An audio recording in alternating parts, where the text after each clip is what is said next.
오늘 시간 가상자산 이용자 보호법에 대해서 정말 알기 쉽게 낱낱이 풀어드리도록 하겠습니다. 이해붕 업비트 투자자 보호센터장님과 함께 본격적으로 토크 시작해 보도록 하겠습니다. 네, 안녕하십니까, 이해붕입니다. 좋은 말씀 드리도록 노력해 보겠습니다. 법 시행을 앞둔 소감 혹시 어떠세요? 그동안 이제 어떤 새로운 규칙이 정해지고 그것이 강력한 이제 심판이 등장하지 않습니까? 모두 다 조심해야 되고 그것이 결국은 가상자산 이용자 보호를 하기 위한 첩경이다 이렇게 생각하고 본격적인 시행에 대비하면 좋겠습니다. 그러면 본격적으로 시작하기 전에 글로벌 추세를 한번 살펴보면 좋을 것 같습니다. 아틀란틱 카운슬 자료에 따르면 G20 국가들은 모두 가상자산 규제를 도입 혹은 고려하고 있고요. 그중 10개의 국가는 가상자산을 합법으로 분류를 하고 있습니다. 하지만 60여 개 국가로 화폐를 했을 때 25%만이 가상자산 과세, AML, CFT 제도, 소비자 보호 및 라이센스 규정 등을 시행을 하고 있고요. 신흥 국가들 중에서는 16%만 모든 규제를 도입을 하고 있습니다. 우리나라는 ICO만 금지가 되었을 뿐 AML 혹은 소비자 보호 규제, 가스프 제도 유무 등 그래도 다른 나라에 비해서 선제적으로 제도들이 좀 잘 갖추어져 가고 있고요. 이제 유럽연합 미카에 이어서 우리나라도 가상자산 업권법이 시행이 되는데 개인적으로 늦은 감이 있지 않나 싶었습니다만은 그래도 다른 나라와 비교를 해보면은 빠르게 제도화된 편에 속한다라고 볼 수가 있겠습니다. 그렇죠? 네, 이 우리나라 이제 역사를 잠깐 이제 보겠습니다만은 G20 말씀하셨죠. 작년 10월에 G20 국가 이제 수반들이 IMF하고 FSB라고 해서 금융안정성위원회가 있어요. 여기서 이제 제시한 가상자산 규제 원칙 로드맵을 채택을 했어요. 그러니까 이제 G20 국가들은 전반적으로 다 제도화를 해 나가야 되는 그런 입장이고 또 앞으로 로드맵에 따라서 그 이행 상황을 또 점검하기로 했거든요. 우리나라는 이제 특정금융정보법이라고 특근법이라고 하죠. 특근법부터 해서 자금 세탁 방지 그리고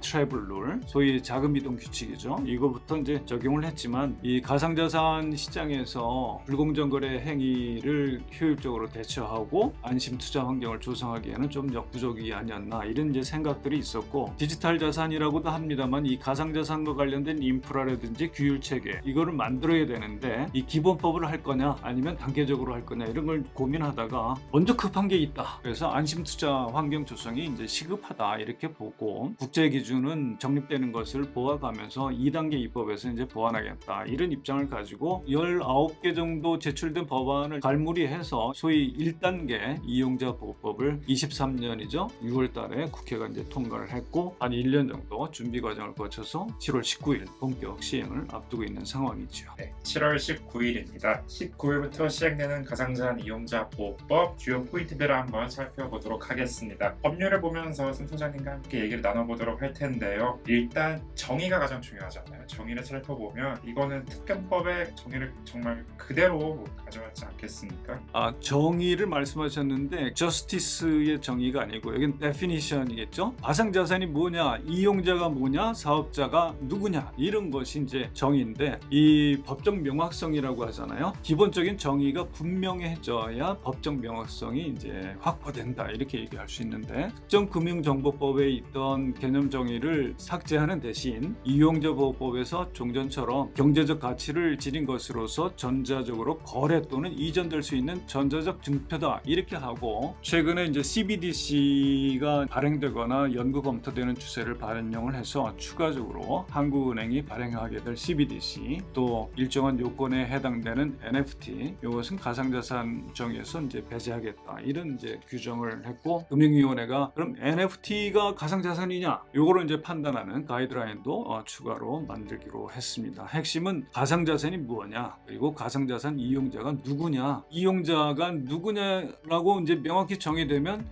그 이용자들을 보호해야 되겠구나 이용자 보호법에서 이런 적용 범위가 이제 확정이 되는 거라고 보겠죠. 네, 가상자산 이용자 보호법 제2장은요 이용자 자산 보호에 대한 내용들이 들어 있습니다. 제6조에는 예치금 보호, 제7조에는 가상자산의 보관, 제8조는 보험 가입, 9조는 거래기록 생성, 보존 및 파기에 대한 내용들이 있는데요. 핵심은 이겁니다. 첫 번째, 예치금을 은행같이 믿을 수 있는 데다가 맡겨라. 두 번째는 코인을 따로따로 보관을 해라. 세 번째는 보험이나 공제 가입을 해서 늘 위험에 대비해라. 이렇게 세 가지로 요약을 할 수가 있거든요. 보시다시피 가상자산 사업자에 대해서 이용자 자산 예치금 안전하게 보호할 수 있는 의무들이 부과가 되었는데 시행령에서는 은행을 이제 예치금 관리기관으로 정해놨고 구체적인 관리 방안들도 마련을 해놓았습니다. 그리고 가상자산 더욱 안전하게 보관을 하기 위해서 공개적 가치 80% 이상을 인터넷과 분리를 해서 콜드 월렛에 안전하게 보관하도록 규정을 또 하고 있는 상황입니다. 그 다음에 이제 말씀드릴 것이 불공정 거래인데요. 사실 앞쪽에서는 이용자의 예치금, 가상자산 요거를 이제 사업자들의 고유재산하고 분리해서 안전한 데다가 이제 보관해라 이렇게 하고 이용자가 요청하면 바로바로 줄 수 있게끔 예치금 관리를 그렇게 하라는 것이고, 또 가상자산은 인터넷과 연결돼 있으면 혹시 해킹당할 수 있으니까 인터넷에서 차단된 콜드 월렛의 80% 이상을 보관해라. 그리고 인터넷에 연결된 게 있죠. 하드 월렛이라고. 여기에 대해서는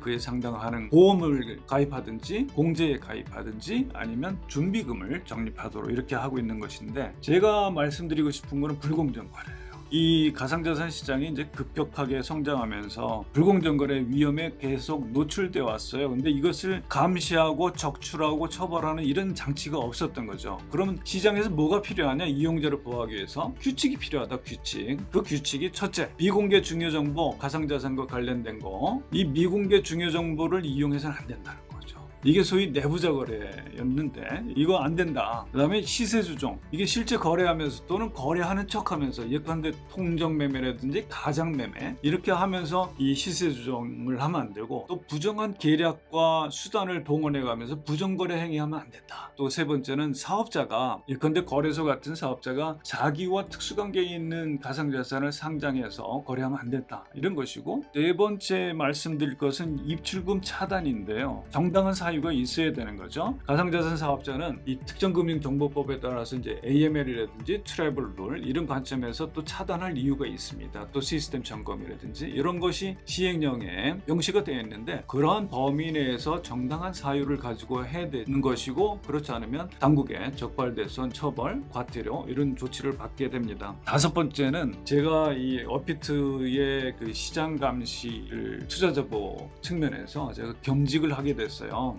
어피트 마켓 오버사이트의 약자인데 UMO라고. 이 가상자산 사업자가 이상거래를 시장에서 상시적으로 감시를 해야 됩니다. 이 상시를 감시하다가 이상거래다, 이 혐의가 짙다 그러면 수사기관에 바로 신고하고, 신고했습니다라고 당국에 이렇게 통보를 해야 되는 그런 절차가 이제 생긴 것이죠. 그래서 이용자를 보호하는 법이지만 시장을 이용하는 이용자분들도 예기치 않은 이 부정거래라든지 시세 조정이라든지 또 미공개 중요정보 이용 이런 걸로 위해서 과징금이라든지 아니면 형사벌칙 이런 데로 이어지지 않도록 각별한 주의가 필요하다, 이렇게 말씀을 드리고 싶습니다. 네, 지금까지 이용자 자산 보호, 불공정 거래 행위 금지 관련된 규정들을 살펴보았는데요. 이를 위반을 하게 될 경우 형사처벌 또는 과징금이 부과가 됩니다. 제가 쭉 말씀드릴 텐데 1년 이상 유기징역 또는 부당 이득액의 3배에서 5배 상당하는 벌금이 부과가 될 수가 있고요. 50억 이상 부당 이득액에 따라서 최대 무기징역까지 선고가 될 수가 있습니다. 그리고 가상자산 사업자에 대한 감독, 검사, 그리고 불공정 거래 행위에 대한 조사, 조치 권한도 법률에 규정이 되어 있거든요. 시행령 권한 위탁 규정에 따라서 검사 업무는 금감원이 집행을 하게 되고, 또 전담부서 2곳이 만들어졌죠. 가상자산 감독국과 조사국이 신설이 되어서 불공정 거래 행위에 대해서 신속한 시장 감시와 조사가 이루어질 수 있도록 인프라가 마련이 되어 나가고 있는 상황입니다. 여기서부터 질문을 드려보고 싶은데요. 그럼 이런 법으로 인해서 불공정 거래가 좀 없어질 것 같은데 어떤 구체적인 효과들이 있을지 궁금하거든요. 없었던 것이 생기지 않습니까? 말로만 하는 것이 아니라 시스템을 갖췄어요. 저희 어피트가 뭐 선도적으로 했다 이렇게 말씀을 드릴 수 있는데, 각 거래소들이 그 이상거래 감시에 필요한 조직과 내규, 시스템 이런 거를 갖췄고, 저희도 내부적인 상시 감시 시스템뿐만 아니라 블록체인 시스템을 통해서 가는 온체인 트랜잭션에 대해서도 계속 추적할 수 있는 시스템 OTS라고 아주 상당한 기술력을 갖고 있는 우리 내부 직원들이 잘 개발을 했어요. 그래서 웬만한 온체인 추적 시스템과 대등한 또 그 이상의 그런 성능을 갖춘 시스템이고요. 이상거래를 저지르는 행위자들이라고 하면 혼자서 저지르는 건지 여럿이 같이 저지르는 건지 이런 연계성 분석까지 포함을 해서 앞으로 빠르게 신속하게 적발하고 수사당국에 통보하고 이런 것이 필요하죠. 그리고 최근 이제 디지털 환경이 되면서 가장 필요한 것이 수사당국이라든지 아니면 감독당국, 조사당국에서 필요한 것이 디지털 포렌식이에요. 이러한 성능을 이제 보충하기 위해서 인터넷 진흥원과 시장과 또 감독 당국 MOU도 맺는 모습을 볼 수가 있습니다. 효과는 분명히 있겠죠. 근데 이제 이런 그 시간들이 점점 경험이 축적되고 그러면 이 시장이 좀 더 이렇게 정화되면서 좋은 자산은 시장이 많이 들어오고 시장에서 매매 거래할 때 정당한 규칙들은 또 준수하는 이런 환경이 되지 않을까 이렇게 보고 있습니다. 제가 궁금한 거는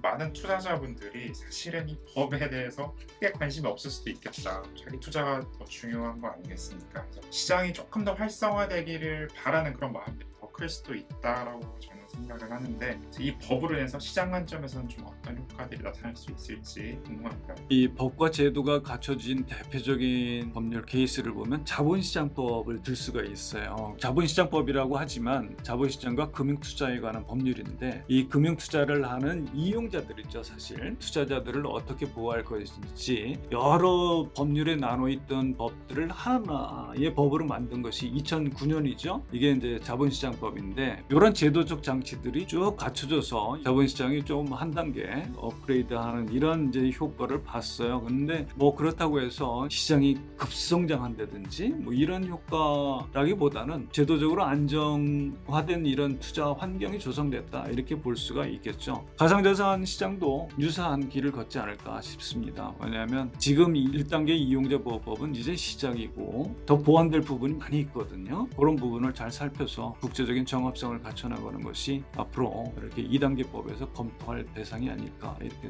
생각을 하고 있습니다. 2단계 법안 말씀해 주셨는데 사실 19일 시행되는 이 가상자산 이용자 보호법은 이용자 보호, 불공정 거래 규제 초점을 맞춘 말 그대로 1단계 법안이고 2단계 법안에 대해서 조금 더 자세하게 말씀해 주시면 좋을 것 같아요. 이게 크게 보면 기본법이라는 게 이제 프레임워크라고 합니다. 기본 틀이 돼야 되는데 제가 생각하는 거는 첫째가 법에서 보호 대상으로 할 대상자가 누구냐 이게 확정이 돼야 됩니다.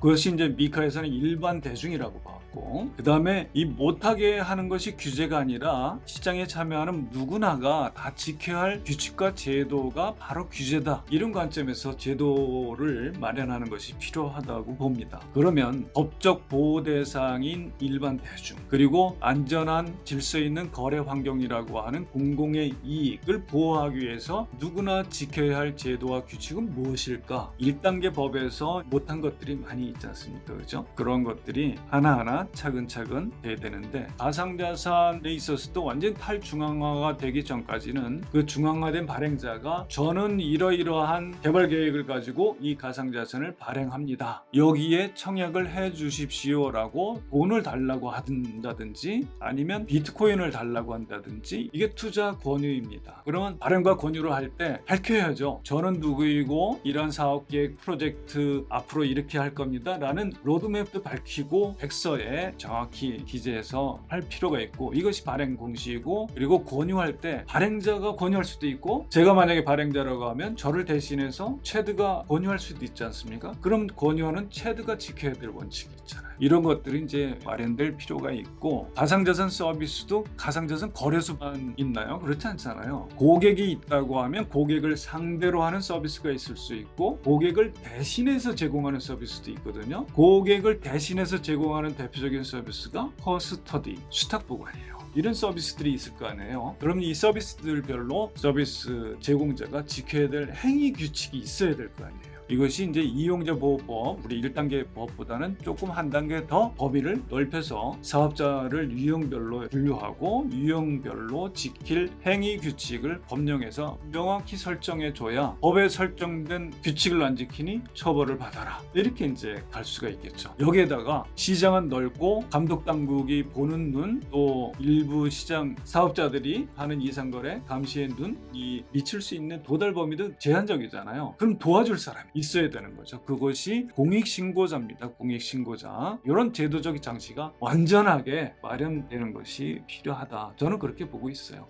근데 이게 1단계 법안도 꽤 시간이 많이 걸렸단 말이에요. 방금 말씀하신 것도 만약에 안 나올 수도 있는 건데 우리 특근법을 세계에서 뭐 한 두 번째로 제정을 했습니다만은 FATF가 권고한 다음에 이런 G20 국가들의 움직임이 있고 또 글로벌 표준들이 속속 나온다고 하면 2단계 2단계 기본법이 안 나올 수는 없겠죠. 그럼 안 나올 때까지 사업자들은 어떻게 이용자를 보호할 것인가? 저희 업비트는 실은 2017년 설립할 때부터 가장 신뢰받는 글로벌 표준 디지털 자산 거래소가 되겠다, 이런 좌우명 같은 것이 있었어요. 그러니 2단계 법안이 나오긴 나올 텐데 그 나올 때까지 선량한 사업자로서 또 한 발 앞서 규칙과 제도를 정립해가는 사업자들, 이렇게 하면 결국은 신뢰를 받지 않을까, 이런 생각을 갖고 있고요. 이렇게 고민하는 사업자들이 결국은 시장에서 생존하고 신뢰를 받는 그런 시대가 되고 있다, 이렇게 말씀을 드릴 수 있습니다. 좋은 말씀 감사합니다. 혹시 야구 좋아하세요?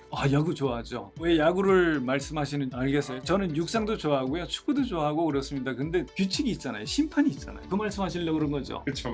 이게 심판이 없으면 볼이냐 스트라이크냐 가지고 맨날 싸울 것 같고, 심판이 없으면 경기가 진행이 안 될 거고, 관중들은 찾아오지도 않을 거다고 생각이 되는데, 지금까지 가상자산 시장이 경기장에 심판이 없는 것과 좀 비슷하지 않았겠느냐 생각을 하거든요. 그렇게 몇 년이 흘러왔다고 생각이 됩니다. 올해 7월 19일 드디어 가상자산 시장에서도 심판이 등장을 하게 됩니다. 가상자산 이용자 보호법 시행으로 공정 거래가 조금 더 줄어들고, 나쁜 짓을 한 사람들은 처벌을 받고, 이용자 보호는 더욱더 강화가 되면서 한 단계 성숙한 시장으로 나아갈 수 있지 않겠느냐 기대를 해보면서 이번 영상 또 마무리를 하도록 하겠습니다. 지금까지 업투자자 보센터였습니다. 여러분 고맙습니다. 고맙습니다. 감사합니다.